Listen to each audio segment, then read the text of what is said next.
सदर पीटीआई परवेज इलाही भी पकड़े गए।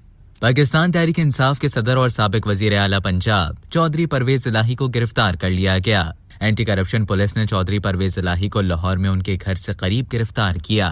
जराये के मुताबिक चौधरी परवेज इलाही अपनी गाड़ी में जा रहे थे कि पुलिस ने गाड़ी रोककर उन्हें गिरफ्तार किया। एंटी करप्शन हुक्काम परवेज इलाही को दूसरी गाड़ी में बिठाकर अपने साथ ले गए। निगरान वजीर इत्तलात पंजाब आमिर मीर ने चौधरी परवेज इलाही की गिरफ्तारी की तस्दीक करते हुए बताया कि परवेज इलाही पुलिस को मतलूब थे और उन्हें फरार होने की कोशिश में गिरफ्तार कर लिया गया। आमिर मीर ने कहा कि चौधरी परवेज इलाही छुपने की कोशिश में माहिर हैं, लेकिन चूंकि कुछ रोज से इलाके का मुहासरा कर रखा था और अगर वो आज भी ना निकलते तो शायद गिरफ्तार न होते। आमिर मीर ने मजीद बताया कि चौधरी परवेज इलाही की गिरफ्तारी के दौरान मज़ाहमत भी की गई और जिस गाड़ी में वो मौजूद थे वो बुलेट प्रूफ थी। दरवाजा खोलने की कोशिश की गई तो दरवाजा न खोला गया, जिसके बाद गाड़ी के शीशे तोड़ने की कोशिश की गई और फिर जब गाड़ी का दरवाजा खुला तो अंदर से चौधरी परवेज इलाही बरामद हुए।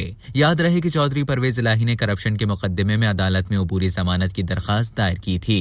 ताहम गुजरावाला की एंटी करप्शन अदालत ने उनकी दरखास्त मुस्तरद कर दी थी, क्योंकि जमानत के लिए मुलजिम का अदालत में पेश होना जरूरी होता है। पुलिस की जानिब से इससे कबल भी चौधरी परवेज इलाही की गिरफ्तारी के लिए कई बार छापे मारे थे, ताहम उनकी गिरफ्तारी अमल में नहीं आ सकी थी। अब तक के लिए इतना ही। मजीद खबरों और न्यूज अपडेट्स के लिए डेली जंग के यूट्यूब चैनल को सब्सक्राइब करें और फेसबुक के पेज को लाइक करना ना भूलें।